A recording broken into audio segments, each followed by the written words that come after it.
Imagine having this intense relationship with two people you look up to, two huge intellectual figures of the 20th century. Icons, really. Exactly, icons. Only to find out, years down the line, from their own published words, their diaries, their letters, that the reality was, well, shockingly different and deeply hurtful.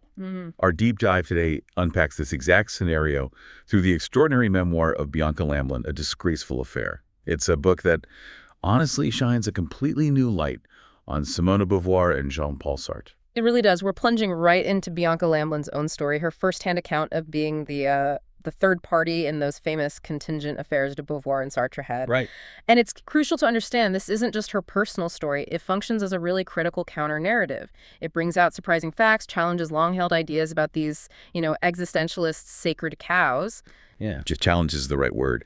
And our mission here, like always, is to pull out the key insights, the really important nuggets from Bianca's memoir. We'll explore her view on this incredibly complex love triangle, her experiences during World War II, which were harrowing, and how she dealt with this lifelong, often really difficult relationship with de Beauvoir. All while battling her own trauma and pushing back against the accepted history. Absolutely. So where do we start? Bianca's background seems key. Definitely. To really get the depth here, you have to understand where Bianca Bienenfeld came from. She was born in Lublin, Poland in 1921 into a Jewish family. Okay. Her parents emigrated to Paris just a year later in 1922. They were looking for, in her words, a free and happier life, specifically trying to get away from the anti-Semitism in Poland. Understandable. She became a French citizen. Her childhood, though, was marked by difficulties. Her mother was ill, she felt quite lonely early on, and she developed this passion for music, the piano. But eventually she shifted back towards academic studies. And that academic path leads her straight to Simone de Beauvoir, doesn't it? It does. That's the pivotal moment. 1937, Lycée Molière. Bianca is 16, de Beauvoir is 29. Wow, quite an age gap already. What was Bianca's first impression? Was she instantly impressed? She was completely captivated, even though she describes de Beauvoir having, a hoarse voice and being a bit clumsy. Oh, really? Yeah, but Bianca saw past that. She saw this brilliant, piercing, bold intelligence and these luminous blue eyes. It just hit her immediately. A powerful presence. Like a force of nature, you said. And wasn't there one specific classroom moment that caught de Beauvoir's eye? Yes, a really telling one. De Beauvoir really noticed Bianca after she told a story in class about scaring off an intruder at her home. Okay. Bianca writes that this story charmed de Beauvoir. And you can sort of see, even in that small moment, how Bianca's life, her experiences, maybe became material for de Beauvoir's interest. It foreshadows things to come. That's a chilling thought, actually.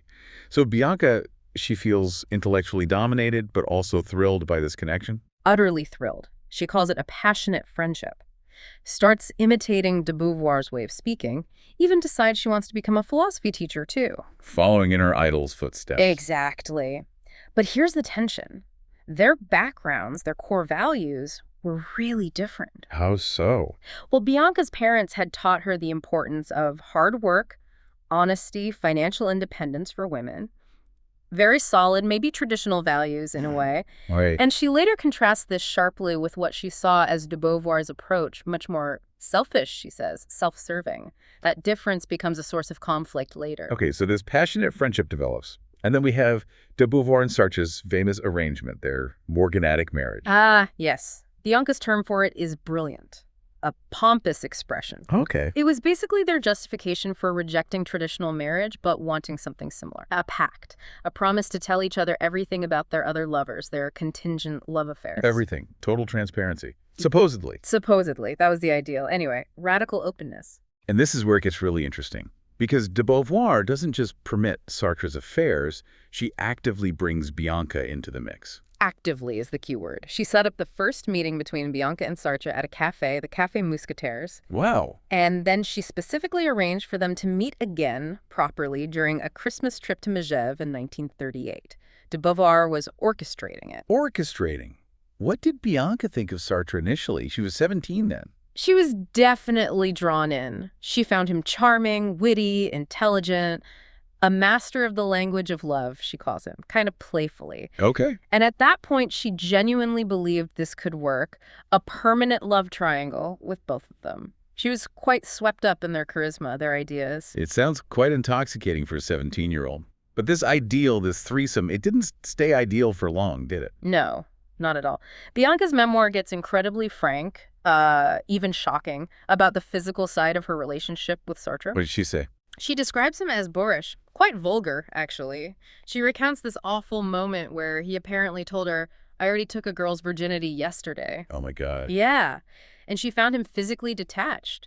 The whole experience left her feeling frigid and deeply distressed. It really punctures that image of the great intellectual romantic. Completely. And what's fascinating, given de Beauvoir's whole philosophy of sexual freedom, is that Bianca says de Beauvoir herself was jealous. Yes. She noticed de Beauvoir's latent distress about Sartre taking new lovers, despite everything she preached. How did that jealousy come out towards Bianca? Through what Bianca calls capriciousness and sometimes outright vulgarity and cruelty. Like what? Mocking Bianca in front of other friends, lying about Bianca's feelings for another young man, Jacques-Laurent Bost, whom Bianca was actually growing attached to. So the professed ideals just crumbled under emotional reality. It seems so.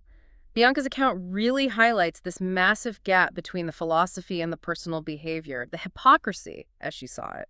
And this is all happening against the backdrop of rising tensions in Europe. World War II is looming. How did Bianca's Jewish identity factor into this personal dynamic? This is where it gets really dark. It gets incredibly disturbing. Bianca recounts de Beauvoir using this tone of ridicule and contempt towards her. And worse, she points to passages in de Beauvoir's published letters where she elaborates on Bianca's Jewishness. Elaborates how? Using, frankly, anti-Semitic stereotypes. Hackneyed cliches, Bianca calls them. Accusing her of devout Jewishness, having a monstrous intelligence, an obsession with personal gain like an old Jewish usurer. That's breathtakingly awful. From Simone de Beauvoir. It's shocking. It really forces you to confront the idea that even these supposedly enlightened thinkers could hold such ugly prejudices. And Sartre. What was his attitude, especially given the rising Nazi threat? According to Bianca, Sartre showed a profound, almost willful lack of awareness about Nazism and the specific danger to Jews. He apparently dismissed the whole thing as bullshit. Bullshit. While his lover's Jewish family was directly threatened? Exactly. And even more disturbingly, he took those anti-Semitic tropes de Beauvoir used and details from Bianca's own family life. Like what details? He used thinly veiled names in his novel The Reprieve Bernenschatz instead of Bienenfeld, Ella, for her mother Ella, references to a pearl merchant, which related to her family. Oh, no. Bianca realized with horror that she was just fodder for their writing. It showed such a chilling disregard for her safety, her humanity, right when things were becoming desperately dangerous for Jews in France. So the personal betrayal and the political blindness just merged. Completely. And it all came to a head in 1940. Bianca describes it as a double execution. Meaning? Both Sartre and de Beauvoir broke ties with her, abruptly, leaving her, in her words, abandoned, humiliated. Right at the moment France was collapsing and the occupation was beginning. Precisely. A time of huge national crisis and immense personal danger for her as a Jewish woman. And she says they never checked on her, never worried about her fate, never tried to get news of her throughout the entire occupation. Just cut off, abandoned. The break was total. The abandonment, from her perspective, absolute.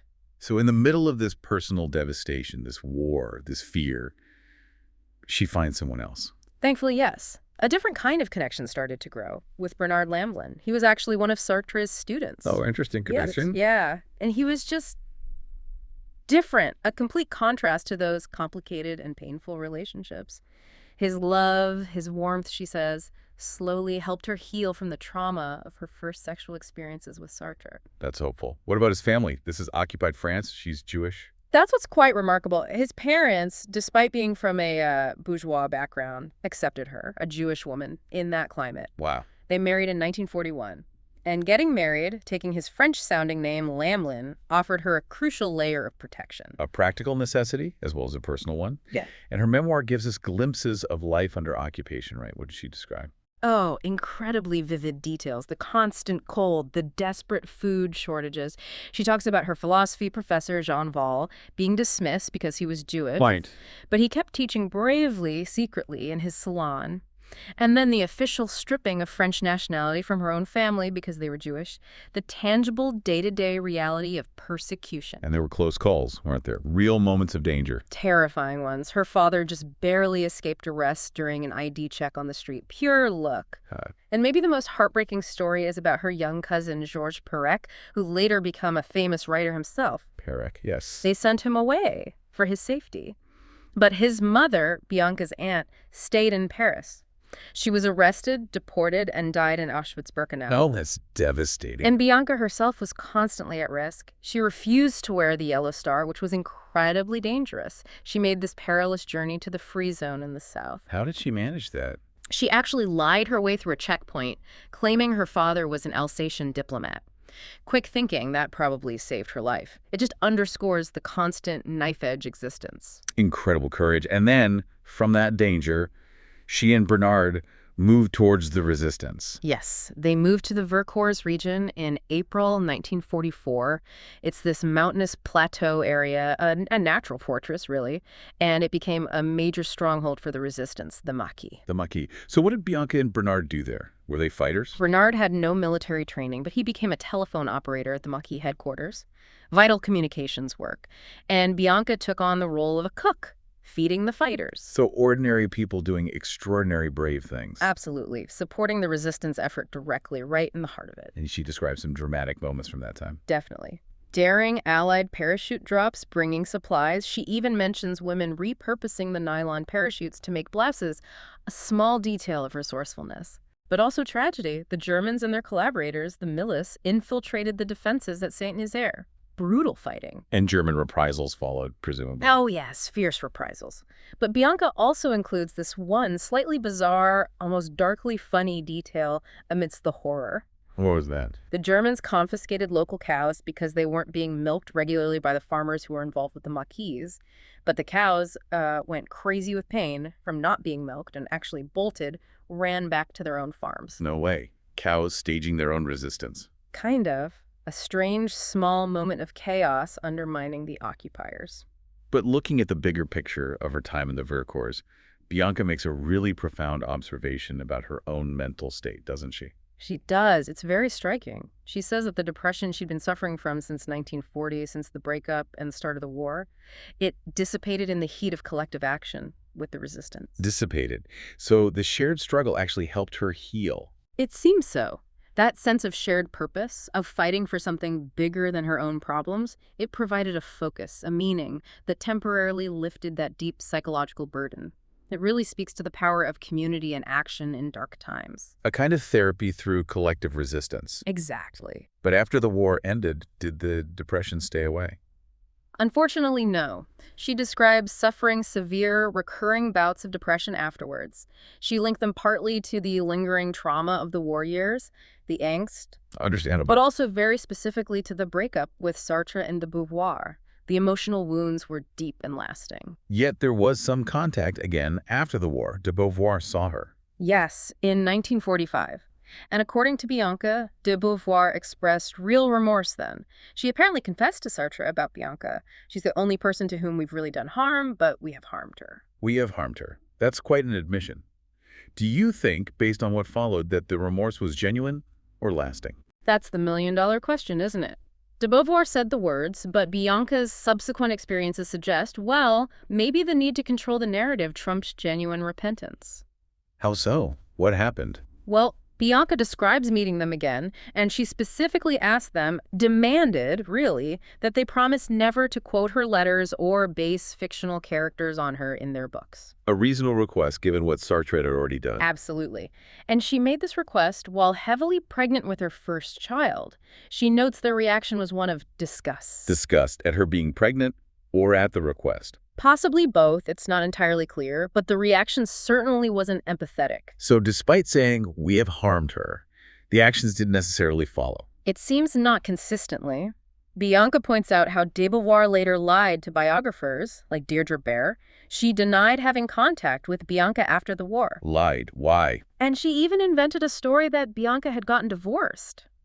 Which wasn't true. Bianca remained married to Bernard. That's bizarre. Why invent a divorce? Bianca suggests it shows de Beauvoir's general contempt of marriage. But maybe more crucially, it shows her relentless desire to shape the story, to fit reality to her preferred narrative, even years later. Truth was secondary. Control.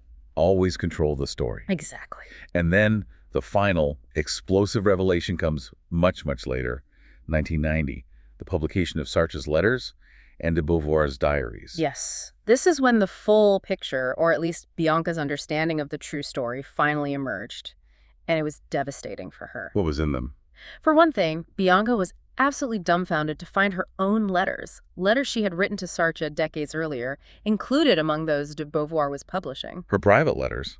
But hadn't she destroyed them? She thought she had burned Sartre's letters to her and assumed maybe he had done the same. But no, de Beauvoir had kept Bianca's letters to Sartre and now was publishing them, a massive breach of privacy and trust. Unbelievable. How did she react to reading their published correspondence about her, about others? With disgust. She felt the letters revealed Sartre's voyeurism and de Beauvoir's immodesty. But more than that, they laid bare the hypocrisy, the vicious reservations de Beauvoir had held about her all along, even during the supposed passionate friendship. Seeing the hidden judgments in black and white. Exactly, the full extent of the deception as she saw it.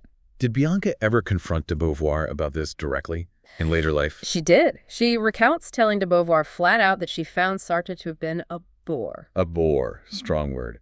How did de Beauvoir take that? Apparently de Beauvoir just softly admitted, yes, it's true that Sartre can be boorish sometimes. Just sometimes. Understated much. Very. And de Beauvoir also acknowledged their impact on Bianca's mental health. She apparently sighed and said, "We were so thoughtless. We were so thoughtless." Thoughtless, is that all? That was it. Bianca felt that phrase, "we were so thoughtless," was the beginning and the end, the alpha and omega of any forgiveness de Beauvoir ever asked for. Acknowledgement, perhaps, but minimal. It really makes you wonder, why did Bianca stay connected, even loosely, to these people who caused her so much pain for so long? It's a profound question, and there might be some psychological insight. The famous analyst Jacques Lacan actually offered a perspective on this. Lacan, what did he suggest? He pointed to that significant age gap we mentioned, de Beauvoir 29, Bianca 16, Sartre 33, Bianca 17.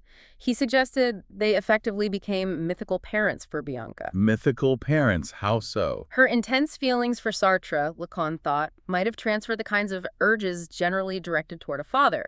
And her love for de Beauvoir, which Bianca described as almost carnal, could reflect that primordial sensual attachment of a small child to its mother. Wow, so a kind of parental transference onto both of them. A double emotional involvement, Lacan called it, which would explain why the collapse of that triangle, the double execution, was so utterly devastating for her. It wasn't just losing lovers, it was like losing these fundamental figures. And why it was so hard to break free psychologically, even decades later. Exactly. It helps make sense of that lifelong struggle to gain distance. It's a really powerful psychological lens. And Bianca herself reflected on the cost of being so close to them, didn't she? Particularly regarding her own creativity. She did, very poignantly. She concluded that being near two famous writers whose lives were dominated by writing, writers who squelched all other considerations in favor of their work, it made the very act of writing feel negative, even repulsive for her for a long time. Their obsession kind of poisoned it for her. It seems that way. She felt that Simone de Beauvoir's death finally freed her to write her own story, her own truth. Only after de Beauvoir was gone. Only then. And her final realization after all those years was stark. Sartre and de Beauvoir, in the end, did me only wrong. A devastating conclusion. Tragic, yes. But also in writing the memoir, incredibly empowering, reclaiming her narrative after decades of silence. So we've taken this deep dive into Bianca Lamblin's A Disgraceful Affair. We've seen how her intensely personal story really provides this powerful human counter-narrative to the public myths surrounding de Beauvoir and Sartre. Definitely. We've seen the impact of intellectual and emotional manipulation up close. Yeah, and the incredible resilience needed to survive not just personal betrayal, but also the horrors of war and occupation. And that long, complex, painful process of coming to terms with the past tied so closely to these huge, celebrated figures. It really make you think. It does, and maybe it leaves you, the listener, with this thought to mull over. If people who are that close to our intellectual heroes, our idols, could experience such deep deception and be caused such lasting harm, what does that suggest about the stories we tell ourselves? Or the stories we let others tell us about greatness, about truth? Are there stories in your own life, assumptions you've held for a long time, that might benefit from a closer, maybe more honest re-examination?